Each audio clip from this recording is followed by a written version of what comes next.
ये केमिस्ट्री के तीसरा चैप्टर है क्लास 10th के। आप अगर 2026 के मैट्रिक के एग्ज़ाम देने वाले हैं तो यह वीडियो बहुत ज़्यादा महत्वपूर्ण आपके लिए है, क्योंकि हम जितने भी क्वेश्चन करा रहे हैं वो सभी के सभी आपके इंपॉर्टेंट है और 2026 के मैट्रिक बोर्ड में यहाँ से क्वेश्चन 100% बनने वाले हैं।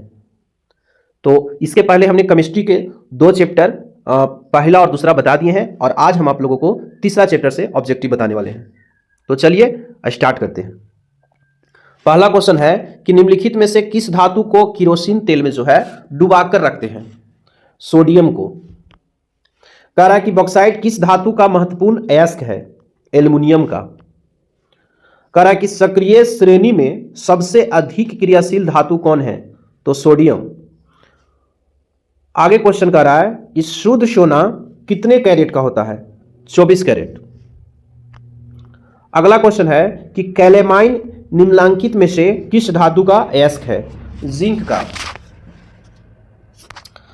अगला क्वेश्चन है कि निम्नलिखित में कौन अधातु है? फास्फोरस। यसद पुष्प क्या है? तो जिंक ऑक्साइड को यसद पुष्प कहते हैं। तो राइट आंसर ZNO हो जाएगा। जल के वैद्युत अपघटन में कैथोड पर कौन सी गैस मुक्त होती है? हाइड्रोजन। जब जल अपघटित होते हैं तो हाइड्रोजन गैस कैथोड पे मुक्त होती है। अगला क्वेश्चन है कि मिश्र धातु जिसमें 90% कॉपर और 10% टीन है उसका नाम क्या होगा? कांसा।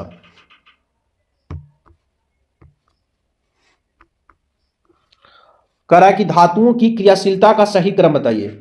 तो सोडियम से कम क्रियाशील मैग्नीशियम होता है और मैग्नीशियम से कम जिंक और जिंक से कम आपका कॉपर हो जाएगा। तो यहां पे डी इज राइट आंसर होगा। कह रहा है कि कौन से अधातु कमरे के ताप पे द्रव होते हैं? ब्रोमीन। जल में हाइड्रोजन और ऑक्सीजन की परमाणु संख्या का अनुपात कितने होते हैं? तो 2:1। धातुओं जो सिर्फ अम्लराज में घुलता है वो कौन सा है? तो औरम AU। ओजोन का आणविक सूत्र क्या होता है? O3। ओजोन एक गैस का परत होते हैं जो वायुमंडल में होते हैं। क्यूपराइट निम्नलिखित में से किस धातु का अयस्क है? तो कॉपर का जो है क्यूपराइट अयस्क होते हैं। 16 नंबर क्वेश्चन कर रहा है कि जिंक ब्लेड निम्नलिखित में से किस धातु का अयस्क है? जिंक का जिंक ब्लेड होता है। पीतल क्या है? तो पीतल एक मिश्र धातु है। कह रहा है कि सोना की परमाणु संख्या है 79। ताम्र यानी तांबा और टीना के मिश्र धातु को क्या कहते हैं? तो तांबा और टीना से जो है कांसा बनाया जाता है। अगला क्वेश्चन है कि निम्नलिखित में से उत्कृष्ट तत्व कौन है? आर्गन। आर्गन जो आपका है वो उत्कृष्ट तत्व है। सिलिकन है तो सिलिकन एक प्रकार की उपधातु है। कह रहा कि ऐसे तत्व जो इलेक्ट्रॉनों को त्याग करके धनात्मक आयन बनाते हैं उसे क्या कहते हैं? धातु। फिर क्वेश्चन आ गया कि आभूषण बनाने वाले सोना होते हैं, तो जो आभूषण बनाया जाता है वो 22 कैरेट का होता है। उसमें 2 कैरेट आपका कॉपर और तांबा को और एल्युमिनियम को मिलाते हैं। और जब शुद्ध सोना की बात किया जाए तो 24 कैरेट होगा, लेकिन यहाँ पे बात कर रहा है कि आभूषण बनाने वाले, तो यहाँ पे सी आंसर राइट होगा। कह रहा है कि जस्ता का अयस्क है, तो जस्ता जो होते हैं वो जिंक ब्लेड का अयस्क होते हैं। स्टेनलेस स्टील में लोहा और कार्बन के अलावा कौन से तत्व मिले रहते हैं? तो इसमें निकेल और क्रोमियम जो है आपका मिला रहता है। अगला प्रश्न है कि सोडियम की परमाणु संख्या कितनी होगी? तो 11। सोडियम की परमाणु संख्या 11 होता है। कह रहा है कि जिंक और सल्फ्यूरिक अम्ल के बीच के अभिक्रिया से कौन से गैस निकलती है? तो जब जिंक और सल्फ्यूरिक अम्ल अभिक्रिया करता है तो वहां पे हाइड्रोजन गैस निकलता है। कह रहा है कि किस धातु को चाकू से जो है सरलता से काट सकते हैं? सोडियम। बहुत इंपॉर्टेंट क्वेश्चन है, सोडियम को चाकू से काट सकते हैं। अगला क्वेश्चन है कि कौन सबसे अधिक अभिक्रियाशील धातु है? तो सबसे यहां पे इसमें लोहा धातु जो है अभिक्रियाशील होंगे। कह रहा है कि निम्नलिखित में सबसे भारी धातु कौन है? आयरन। आयरन जो होते हैं वो भारी इसमें है। ऐसे तो ओस्मियम सबसे भारी होते हैं, लेकिन इन ऑप्शन में जो है आयरन सबसे भारी होगा। कह रहा है कि निम्नलिखित में कौन गैस चूने के पानी को जो है दूधिया कर देता है? Carbon dioxide. लोहे के फ्राइंग पैन को जंग से बचाने के लिए कौन सी विधि का उपयोग कर सकते हैं?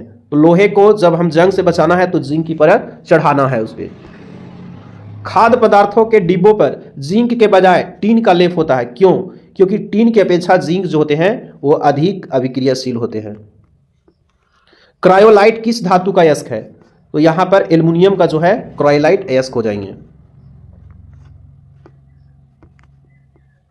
अगला क्वेश्चन है 35 नंबर कि निम्न में से किस धातु का गलनांक सबसे कम है? सोडियम का। कह रहा है कि निम्न में से कौन उप धातु है? आपका जर्मेनियम जो है आपका उप धातु होंगे।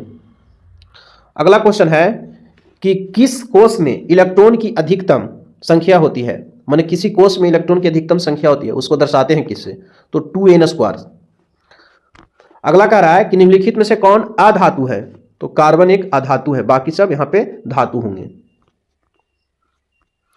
कौन सी गैस उत्सर्जित होगी जब धातुएं जल के साथ अभिक्रिया करेगी? हाइड्रोजन। कोई भी धातु जल के साथ अभिक्रिया करती है तो याद रखना हाइड्रोजन गैस उत्पन्न होती है। कह रहा है कि कौन से सबसे अधिक अभिक्रियाशील धातु है? तो इस ऑप्शन में मैग्नीशियम सबसे अधिक क्रियाशील होगा। और विद्युत अपघटनिक परिष्करण में अशुद्ध धातु को बनाया जाता है एनोड पर। क्वेश्चन कह रहा है कि लोहा और इस्पात को जंग से अगर सुरक्षित करना है तो उन पर कौन से पतली परत जो है धातु के हम चढ़ा सकते हैं? तो जिंक का चढ़ा देना चाहिए, उससे जो है जंग से बचा सकते हैं। पोटेशियम की परमाणु संख्या कितनी होती है? 19। अगला क्वेश्चन है कि कौन से धातु विद्युत का सुचालक होता है? तो ग्रेफाइट आपका जो है विद्युत का सुचालक होते हैं। सोडियम की संयोजकता कितनी होती है? सोडियम की संयोजकता 1। पारे का अयस्क कौन है? सिनेबार। सिनेबार जो है पारे का अयस्क होता है। साधारण ताप पर फास्फोरस का अणुसूत्र है P3। और नाइट्रोजन डाइऑक्साइड NO2 के धुएं का रंग कैसा होता है? भूरा। स्टेनलेस स्टील मिश्र धातु किसका है? सीसा और टीन का होता है। अगला क्वेश्चन है कि वायुमंडल में CO2 यानी कार्बन डाइऑक्साइड की उपस्थिति है तो मात्र 0.03% है।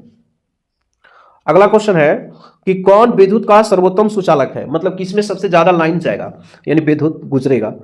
एल्युमिनियम में। लेकिन यहां पे सर्वोत्तम की बात किया जाए तो Ag जो है सिल्वर के होता है, तो यहां पे बी आंसर जो है सही होगा। यानी सी जो आपका दिया हुआ है यहां पे ये गलत दिया है, आपका बी आंसर सही होगा, है ना, बी आंसर। इलेक्ट्रॉन के स्थानांतरण से बने यौगिक क्या कहलाते हैं? तो कार्बनिक यौगिक नहीं, सॉरी, यहां पे संयोजी इलेक्ट्रॉन होंगे। इलेक्ट्रॉन कौन तैयार करता है? संयोजी इलेक्ट्रॉन। कह रहा है कि सिलिका क्या है? तो सिलिका एक प्रकार के अधातु है। लाल तप्त आयरन एवं जलवाष्प प्रवाहित करने पर कौन सा यौगिक प्राप्त होते हैं? तो Fe3O4। कह रहा है कि जब सोडियम हाइड्रोक्साइड जिंक से अभिक्रिया करता है तो कौन से गैस उत्पाद में बनाता है? Na2, ZNO2 और H2 बनाता है। 56 नंबर क्वेश्चन है कि कौन से यौगिक जो है आयनिक है? तो पोटेशियम क्लोराइड KCl। कोई धातु ऑक्सीजन के साथ अभिक्रिया करके उच्च गलनांक वाला यौगिक निर्मित करती है, यह यौगिक जल में विलेय है तो यह तत्व क्या हो सकते हैं? तो आपका तत्व हो सकते हैं कैल्शियम। कह रहा है कि सीसा और टिन जो है मिश्र धातु है वो किसका होते हैं? तो गन मेटल का। निम्नलिखित में से किसे चाकू से काटा जा सकता है? लिथियम को यहां पे हम काट सकते हैं। कह रहा है कि लोहा को जिंक से लेपित करने की प्रक्रिया क्या कहलाता है? गैल्वेनीकरण। लोहे की परमाणु संख्या पूछ रहा, 26 होता है। क्लोरीन की संयोजकता क्या है? क्लोरीन की संयोजकता 1 होता है। अधातु के ऑक्साइड क्या होते हैं? अम्लीय। अगर यही धातु के पूछेगा तो भस्मीय या क्षारीय, और अधातु के अम्लीय होंगे। धातुओं को जोड़ने में प्रयुक्त गैस कौन है? एथाइन। यानी बिल्डिंग रड जो होते हैं उसमें एथाइन होते हैं। निम्नलिखित में से कौन उप धातु है? आपका यहाँ पे Sv यानी इसको क्या बोलते हैं? एंटीमनी। एंटीमनी जो है उप धातु होंगे। हेमेटाइट किस धातु के अयस्क है? लोहा का। हेमेटाइट लोहा का होता है। अयस्कों से गैंग कणों को दूर करने को क्या कहते हैं? तो समृद्धि।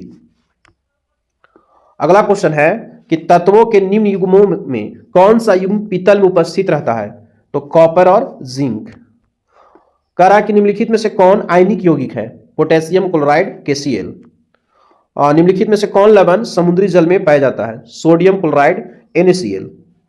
किस धातु पर वायु का प्रभाव जो है नहीं पड़ता है? आपका सोना जो है सुरक्षित रह सकता है वायु में भी, गोल्ड। धातुओं के ऑक्साइड सामान्यतः होते हैं भास्मिक, है ना, अभी बताए थे। धातु के भास्मिक और अधातु के अम्लीय होते हैं। कह रहा है कि एल्युमिनियम का प्रमुख अयस्क है? तो बॉक्साइट होंगे। और निम्नलिखित अयस्कों में कौन एल्युमिनियम का अयस्क है? बॉक्साइट। इनमें किस धातु का विस्थापन उसके लवण के विलयन में लोहा द्वारा होता है? तांबा। तो इस तरह से इसमें टोटल हमने 75 क्वेश्चन जो है बताए हैं धातु और अधातु में। तो अगर आप मैट्रिक के 2026 जो एग्जाम पढ़ने वाले हैं उसमें अगर 450 प्लस नंबर लाना चाहते हैं तो आप इस चैनल से जुड़े रहिए, और इस चैनल पर अगर नए हैं तो इस चैनल को सब्सक्राइब कीजिए, दोस्तों के साथ शेयर कीजिए जो परीक्षा देने वाले हैं। चलिए, वीडियो को देखने के लिए बहुत बहुत धन्यवाद।